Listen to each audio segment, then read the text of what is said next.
Hi everyone, Phil Travis here, History 448, Modern Russia. This week's lesson is, per the reading, primarily looking at Nikita Khrushchev and the issues with Berlin and also Cuba. Um, Nikita Khrushchev, as we talked about last week, with de-Stalinization, Nikita Khrushchev had, among many other things, very much felt that he had proposed a détente with the United States, and he saw this as through the lens of things like cutting back the size of the military. Nikita Khrushchev, multiple times, took significant steps against the wishes of many people in the Politburo to downsize the Soviet military. Nikita Khrushchev made overtures directly to the United States. He sought productive and cordial relationships with Eisenhower.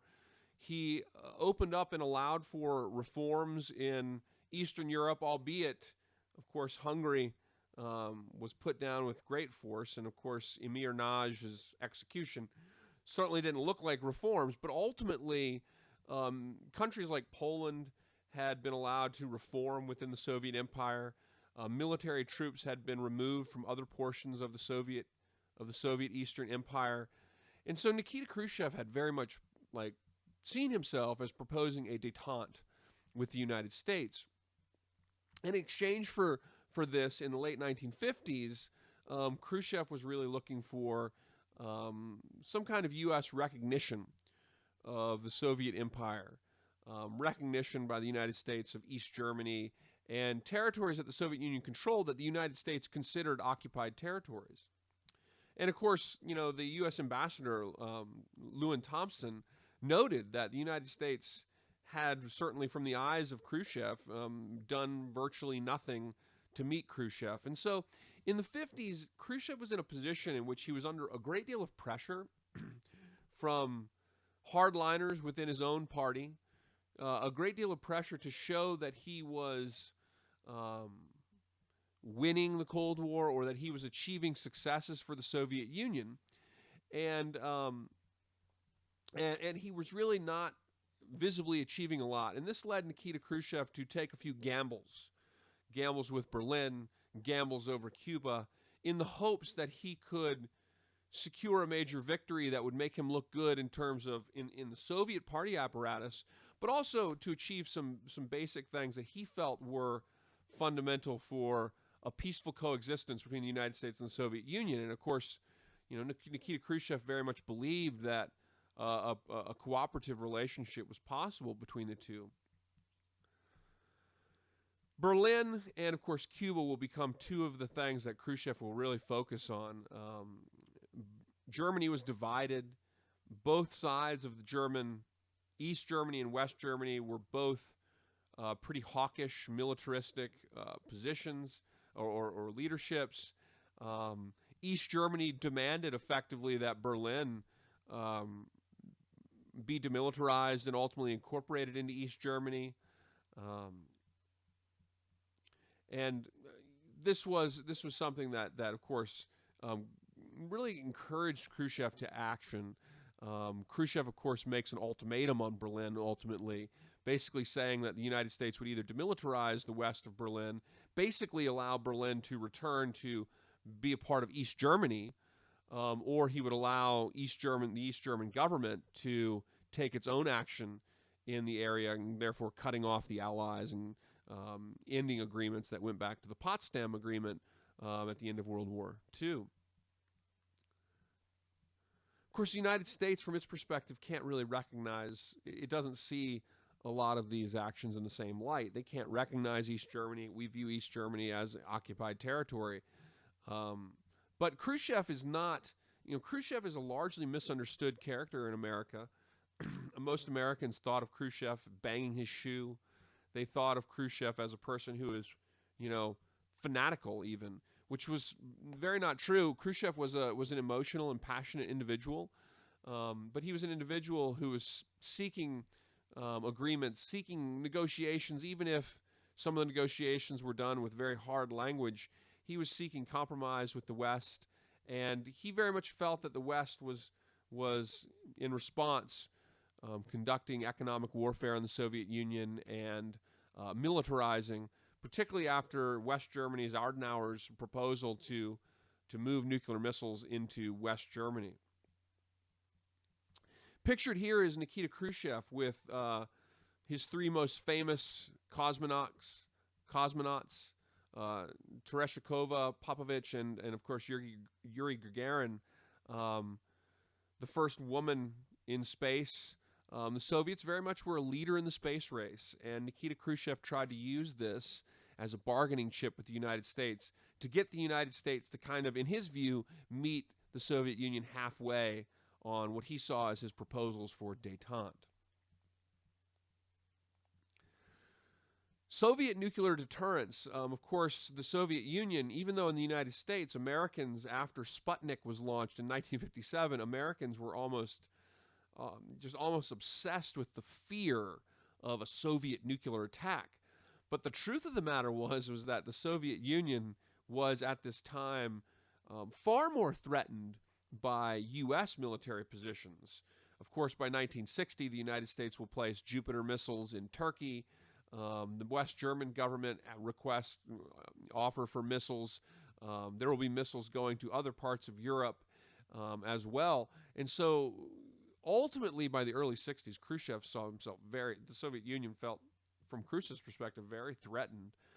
As well, the United States' Strategic Air Command, the United States had a nuclear capability to deliver atomic weapons on the USSR, and this was something that made the Soviet Union more vulnerable.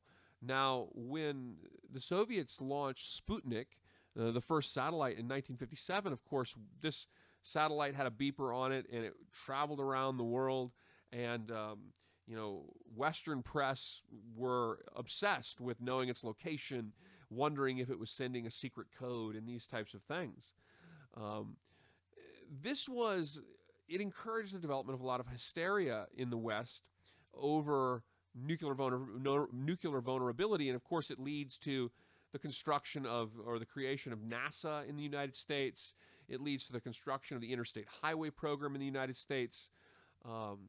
And even the Chinese really pushed Khrushchev to use this kind of this nuclear weapon, this nuclear missile, this ICBM, to exploit and take advantage of areas of the developing world. Khrushchev was more cautious. Khrushchev sought to use the ICBM certainly as a threat to the West, and of course, in your reading, it's clearly apparent when he meets with Senator Hubert Humphrey, future Vice President Lyndon Johnson. Of course, he famously, in having a relatively cordial relationship with Humphrey, the passionate and emotional Khrushchev circled Minneapolis, where Humphrey was from, and told him, we won't nuke this city. And of course, Humphrey responded saying, well, I can't guarantee the same for Moscow. But Khrushchev does try to use the missile gap, which was a kind of a myth that came about from the Soviets being the first to space, the first to launch a satellite. And they launched a satellite aboard this missile, this ICBM, the Soviet R-7. In reality, the R-7 had a lot of problems that we'll look at here, but Khrushchev is trying to use whatever advantage he can to try to get the United States to meet him on what he sees as a middle ground, which to a large degree involves, a recognition of the Soviet Empire. In the United States, like I said, when Sputnik was launched in 1957, and I encourage you guys to go back and watch the little links that I have in here, you'll find them very interesting. But in 1957, in reaction to this, there's a great deal of fear in the United States. There's presidential hopefuls like John F. Kennedy and Lyndon Johnson who use the fear of nuclear annihilation at the hands of Russian missiles to attack the incumbent Republican Dwight D. Eisenhower and his vice president Richard Nixon. There's a formal report, the Gaither Report, that proposed the United States should increase its military spending by 50%. Admittedly, this is all in the face of the fact that the Soviets had actually cut their military spending back during Khrushchev's period of so-called peaceful coexistence. We create NASA, and of course, ultimately the United States will position short-range Jupiter missiles, which were not They were not like very threatening missiles. In truth, I mean, in terms of their technology, the Jupiter missiles that we put in Turkey were pretty. Um, they were pretty antique even for that technology at the time. But the U.S. does ultimately position short-range missiles in Turkey, um, built the Interstate Highway Project, and Eisenhower largely doesn't buy in. So Eisenhower largely kept his cool over this, despite the politics in the United States, largely because we were using this top secret spy program with the U-2 pictured here to overfly Russia. And the United States knew that this was like false bluster. They knew that Khrushchev was basically bluffing about the Soviet Union's true nuclear capabilities. Um, and because of this, Eisenhower doesn't lose his head. Albeit, though, the United States is still undergoing a huge buildup of nuclear weapons. Between 1958 and 1960, the U.S. nuclear arsenal more than doubles. Our weapons are becoming more efficient. Strategic Air Command, or SAC, was a more efficient method of attacking the Soviet Union than what the Soviet Union had in its missiles. By 1960, we have Polaris submarines that carry 16 missiles each and can launch nuclear missiles from a submerged position. And these were all advancing beyond the Soviet Union's capabilities. The Soviet Union was behind on a lot of aspects of nuclear technology. Their R-7 that launched Sputnik, the R-7 was not an efficient missile. It had to be refueled above ground. It was an easy target. It took a long time to refuel it with liquid fuel. And over the next 5 to 6 years, the United States really outpaces the Soviet Union. We were the first to really develop the miniaturization of our nuclear technology. We are the first to develop an efficient solid propellant. Our missiles are protectable and mobile due to silos and obviously the capability of submarines. Our adoption of the transistor gives us a huge advantage as well. Comparatively, the Soviets were slower to develop a lot of these technologies. And when the United States is developing smaller warheads that are more accurate, the Soviet Union is actually developing larger warheads on the basis of their thinking that since they couldn't be more accurate, they needed a large payload so that they could hit a target by just getting close. And of course, Khrushchev uses the scale of some of these Soviet warheads as a veiled threat in his negotiations with Senator Hubert Humphrey.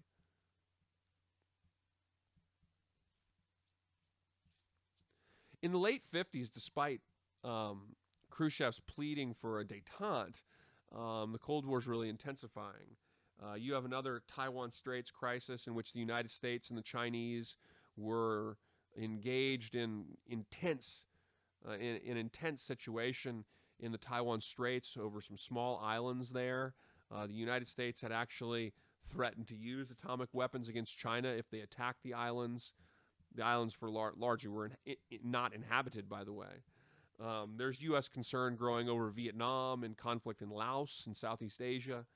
The United States send U.S. troops into Lebanon, and ultimately we passed the Eisenhower Doctrine, which basically granted Eisenhower the authority to use force in that area of the world. Germany is obviously becoming a huge issue. The West German government was requesting, Adenauer's government was requesting delivery of nuclear weapons systems to West Germany, and this was very much a controversial thing for Khrushchev. Our old Cold War specialists, former Secretary of State Dean Acheson and Soviet specialist George Kennan, disagreed over the plan with West Germany over those missiles. Kennan, thinks that we should demilitarize and promote a unification of Germany.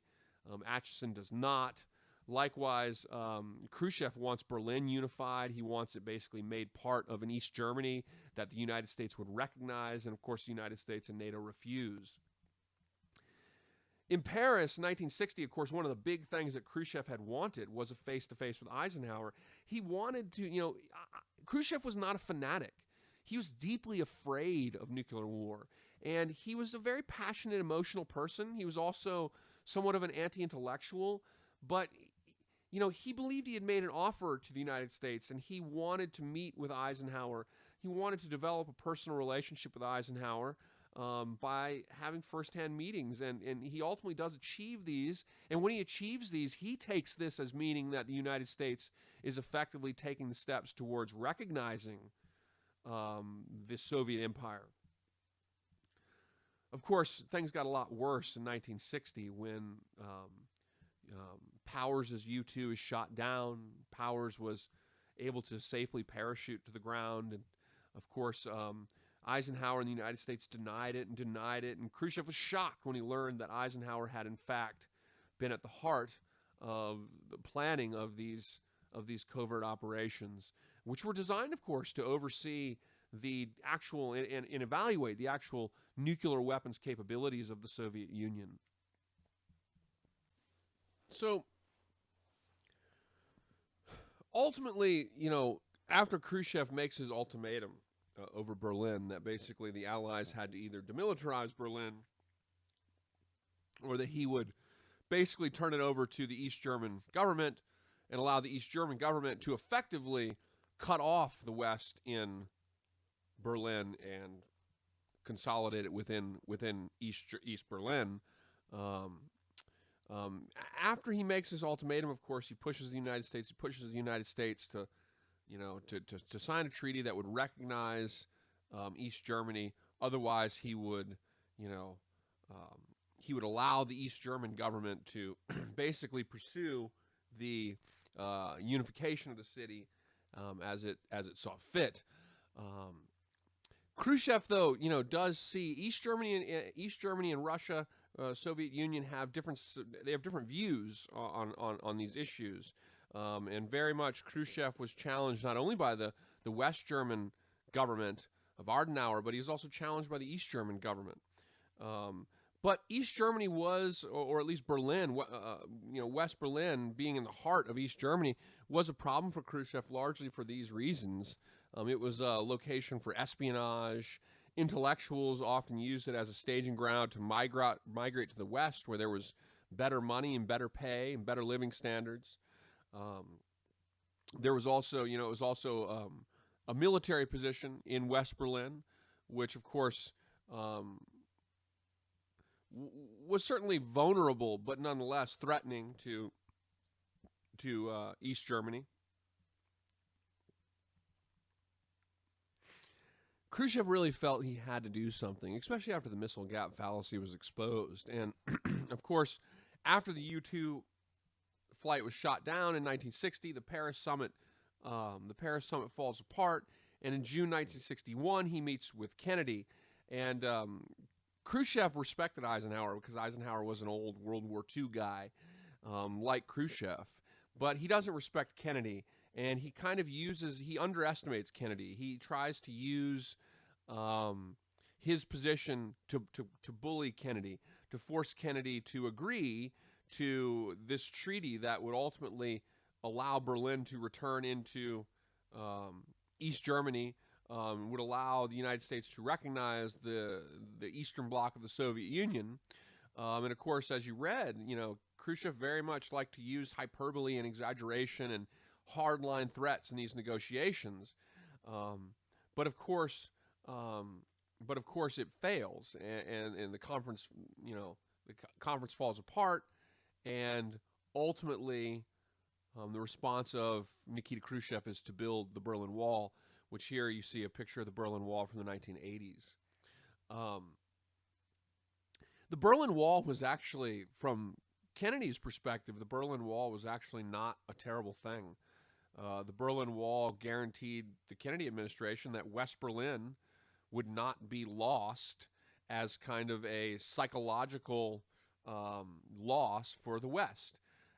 There's a lot of fear over Berlin, and this went back to the Berlin airlift in the late 40s. There was a fear that if you didn't defend Berlin, if you allowed West Berlin, to be basically incorporated as part of East Germany and the Eastern Bloc, that this would send a message to our allies that we weren't able to defend against communist incursion. So America's perspective on Berlin was rarely a strategic position. It was a psychological position. We didn't want to give it up because we didn't want to be perceived as being weak and making concessions to the Soviets. So when the walls built between East and West Berlin, it was basically, in a lot of ways, it was a win-win for the Kennedy administration. The Soviet Union looked bad and inhumane for building the wall, and the United States had a guarantee that there wouldn't be an East German-led attack on West Berlin. There was a great deal of fear that when Khrushchev made that ultimatum and he threatened, he said, hey, you'll either sign a treaty that guarantees demilitarization of West Berlin, or I'm going to let the East German government do as they please. That was effectively a threat that if you don't sign a treaty, there's going to probably be some shooting. That's certainly how it came off. And in the end, of course, the United States and the British ultimately, they called Khrushchev's bluff. And Khrushchev had given a deadline, and he pushes the deadline back. And then he meets with Kennedy, and he still tries to get it, and he uses his kind of hard line, sort of bluster, to promote the agreement, and the United States calls his bluff. And the end result is a division of Berlin that, from the Soviet perspective, was done largely to prevent cases of espionage and losing intellectuals to the West. But ultimately, it's really a win-win for the United States, contrary to the way we might immediately think about it. It wasn't it might have been perceived as something that was not great that happened on Kennedy's watch, but the Kennedy administration was really much more concerned about a possible war over West Berlin. They were far more concerned about East Germany, with the Soviet backing, taking action to effectively seize West Berlin and cut off the Western allies and effectively nullify the agreements that were founded at Potsdam. So in a way, West Berlin meant that for the United States, the problem would go away. It made the Soviet Union look bad, and it pretty much guaranteed to the allies that West Berlin would be, the Western allies, I should say, that West Berlin would be left alone and would remain this vestige of Western support within the heart of East Germany, right on the edge of the Soviet bloc. Khrushchev's next attempt, of course, and I have that little film that I hope you guys watch. I mean, obviously you should, because there's a graded assignment attached to it, but that film's very interesting because it provides you a look at the other side when it came to the Cuban Missile Crisis. Of course, Cuba was sort of a vestige of the American empire for half a century. After the Spanish-American War in 1898, the United States didn't colonize Cuba, but we did take, through things like the Platt Amendment, the United States did take measures to assure that Cuba would be basically part of the United States' sphere of orbit. The United States had in place dictators. We had sent the military to Cuba at times to assure stability, and we had guaranteed kind of trade relationships that benefited the United States and the dictatorships that were in charge. Well, of course, in the 50s, Fidel Castro and Che Guevara overthrow the U.S.-supported dictatorship of Fulgencio Batista in a revolution in 1959. And of course, the United States really struggled with this. They tried to execute Castro or have him assassinated. They tried to, of course, Eisenhower's administration, the CIA under Eisenhower's administration, had planned the Bay of Pigs. And of course, the Bay of Pigs occurred during the Kennedy administration. And it was a complete debacle, of course, but that was an attempt by the United States to covertly, I say covertly because everybody kind of knew once the Bay of Pigs was happening that it was happening, but it was covert because the United States insisted that it had to be able to deny its responsibility in the Bay of Pigs. But it was a covert effort to overthrow the government of Castro, and of course these fail. After that, of course, the Soviet Union increasingly builds a relationship and alliance with Castro's Cuba. And this resulted in increasing aid to Cuba in the form of normal humanitarian aid, but also military supplies. Of course, before the missiles, the nuclear missiles had been placed in Cuba, the United States had placed missiles in Turkey. And of course, considering placing missiles in West Germany, and these were highly antagonistic to Khrushchev. Khrushchev actually traveled to, the Crimea, the Black Sea area, and as you'll see in the documentary, he really questions. He says, "Why can't we put missiles on their doorstep? They have missiles on our doorstep."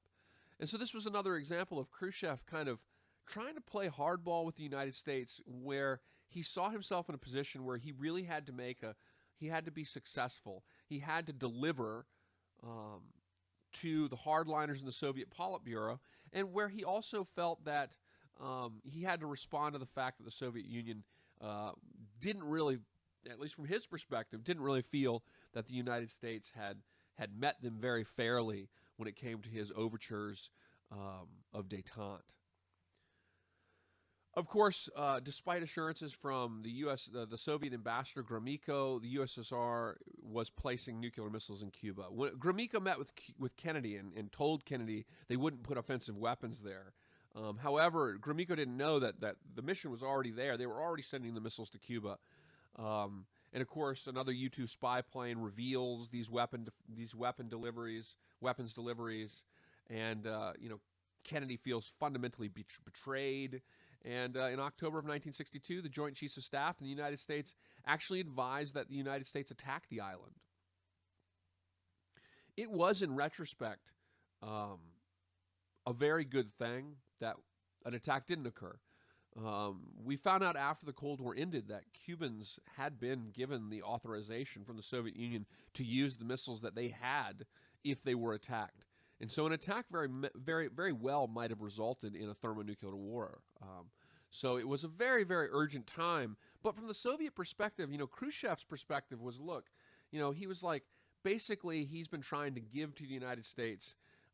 He's been trying to give from his perspective to meet in the middle with the United States, and the United States was playing a hard line with him. And so from his perspective, the missiles in Cuba was a matter of kind of doing what the United States had just done to him. And in his mind, it seemed perfectly reasonable and rational that he would choose this course of action because of the course of action chosen by the United States. So the United States and the Soviet Union were very much kind of on a standoff, and Khrushchev really felt that the United States was at least largely to blame for it, that they hadn't met him with the types of compromises and agreements that would help him as a leader in Russia, but also would make it possible for the two nations to cooperate. At least this is how Khrushchev saw it, how he expressed it. Kennedy, of course, was very pragmatic in the Bay of Pigs. In the Cuban Missile Crisis. During the Bay of Pigs, Kennedy had listened to a specialist, and then balked at the end on making a direct American attack to support the revolutionaries. When the Bay of Pigs happened, this attempted invasion to overthrow the Castro regime, the CIA had told him that basically all Kennedy had to do was just let it go forward, and everything would take care of itself. But the CIA misled Kennedy. They didn't tell Kennedy that Castro had found out, that they knew the attack was coming. They just assumed that Kennedy would do the airstrikes, and Kennedy did not want to implicate the United States in that effort. So Kennedy was kind of caught out by listening to the specialists who kind of implied to him that everything would go just fine, and that there wouldn't be a need for a direct kind of American intervention. So with the Cuban Missile Crisis, after the missiles were revealed in Cuba, Kennedy responded practically. He doesn't listen to the Joint Chiefs of Staff's advice to attack, and instead listens to figures like Robert McNamara, his Secretary of Defense, and they advise pragmatism, and they order a blockade. And the blockade would search Soviet ships going to Cuba, and they would force Soviet ships that were carrying weapons and missiles to turn around. And of course, as this is all happening, Kennedy and Khrushchev engage telegrams, and they come to a deal. And the deal was that the United States would remove its Turkish missiles in exchange for the Soviet Union removing Cuba's missiles. Ultimately, it looks bad for Khrushchev, though. The United States hides the fact that there was a deal made. They hide the fact that we gave up the Turkish missiles. And instead, it looks like it looks like the United States has merely stood up to Khrushchev and Khrushchev backed down. In reality, there was an agreement, there was a compromise, there was a bargain made, but the United States hides that bargain. And the result is that Khrushchev internationally, looks like he has failed. And this is really the end for Khrushchev as premier. Khrushchev had been seen as really taking big gambles when it came to Berlin and Cuba, and he was seen as coming up short. The United States called his bluff on both occasions. And from Khrushchev's perspective, he was looking at it from the standpoint where, he had taken big steps to promote demilitarization in Russia. He had taken big steps to allow reforms within the Soviet bloc. From his perspective, he was trying to create a détente with the United States, and he really felt that that the United States had not met him, kind of at an even stance, and so he was looking for ways that he could create a big victory for himself in the Soviet Union over first Berlin and then Cuba, and in both cases, he misjudged the position of the United States. And the United States called his bluff on both of those, and it really cost him his time as a premier in the Soviet Union. I hope this helps, guys. I hope this is helpful. And again, I encourage you to watch some of these links that I have on here when you get a chance. They're pretty interesting. One of them is the documentary that you're assigned to watch for this week. So anyway, let's have a great rest of the week. Thanks, guys.